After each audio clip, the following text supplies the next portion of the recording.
Hey guys, my name is Ryan. And my name is Miska. And welcome to Overwatch Central. Now, as you eventually climb up the ranked ladder, teamfights become a really important aspect of Overwatch. Synergy, preparation, coordination and communication are all key factors, and we'll be approaching this video both from a coordinated 6-player pre-made team perspectives, but also account for the solo queue experiences for those players that are watching this. What we won't be going over in this video though are more simple things like grouping up and picking a solid team comp against the enemy, as those are topics that we've covered in the past, and it takes too much time to cover all of that in a video like this, as well as the stuff we want to go over here. You will have heard about most, if not all, of these aspects that we're going to mention, but we're hoping to go a little bit more in depth into how exactly to do all of these things. First up on our list is ultimate tracking. This is a big part in preparing for a fight and is what you should always begin with after you've grouped up and are ready to go again. The main idea of this stage is to find out which ultimates that the enemy have recently used, to then figure out which ones they have for the upcoming fight. After you know what ultimates the enemy most likely have, you should look at your own to see what you have,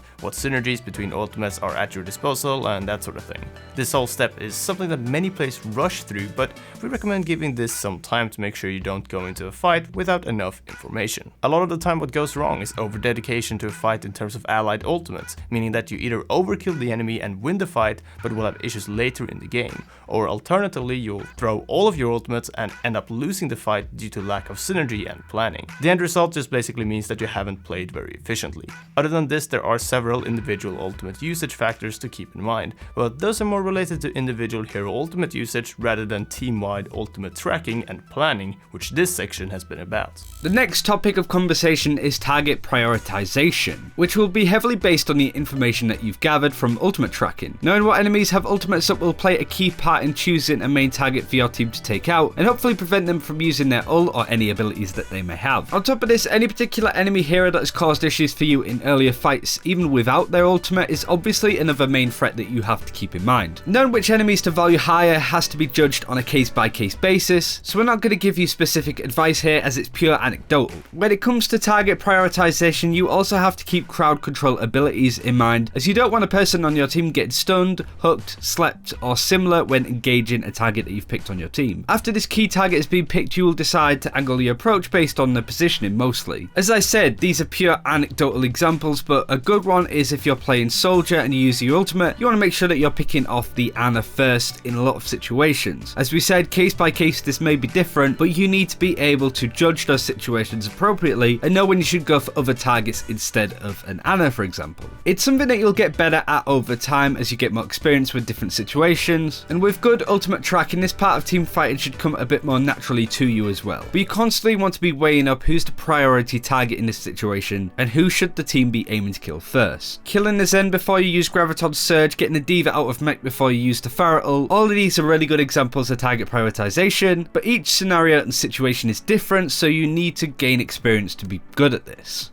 And last on our list we have execution. This is incredibly important and is what it all sort of comes down to at the end of the day. So knowing when to let the team lead, when to trust your team and just sort of let it happen is also incredibly important in this. You should let all of this prep that you've done before the fight lead to a good fight rather than try to force it. You just can't force good execution, and this is what a lot of the time more comes down to specific shot calling and even individual player skill. Obviously a good shot caller and a team with solid chemistry that know each other well helps. But again, this isn't the sort of thing that we can just help you guys get better at in a video like this. Make sure the transition in between all of these steps is very smooth though, so you don't end up engaging a fight that you don't really know how to follow through with. One of the main things about execution though, which is hopefully a bit of a tip that will help some of you guys, is knowing when to dedicate ultimates. So basically if the enemy is using a lot of ultimates compared to you not using any, you should probably disengage or let you lose that fight, or maybe even bait out even more ultimates with just using one of your ultimates. So basically if the enemy are starting to blow a lot of ults, you might want to use a Graviton Surge or a Resurrect just to make sure that the enemy really drains themselves of everything they have.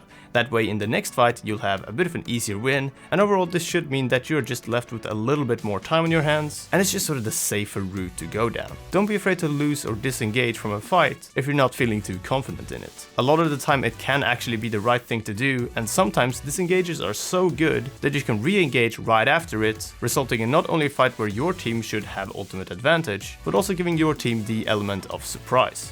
These aren't just 3 unique tips that have nothing to do with each other, they're not mutually exclusive. All of these things flow together really nicely, and it's all about being able to sort of read the situation, use the experience that you've got, and learn how to one up and be a step ahead of the enemy team. Playing together in a group with the same people will naturally help you get better at approaching the game with this mindset, especially if you're playing as a 6-star. Hopefully these tips will enable you to see the bigger picture when it comes to these big Overwatch team fights. Forming and devising these plans is really important to win in those team fights, and just having that knowledge might be enough to separate the men from the boys in your situation, and hopefully that will enable you to climb up the ranks. Some players are more mechanically skilled than others, but being able to outsmart your opponent not only is more effective in the long run, but it feels damn good when these plans work. But that's it for this time, thank you very much for watching. When it comes to these team fights, I want to hear some of your tips below on whatever heroes that you play. If you play a lot of Lucio to a high level, what tips would you give to another Lucio that may be in bronze or silver to help them with these team fights? For example, sort of boosting in and disengaging as well, speed boosting out of situations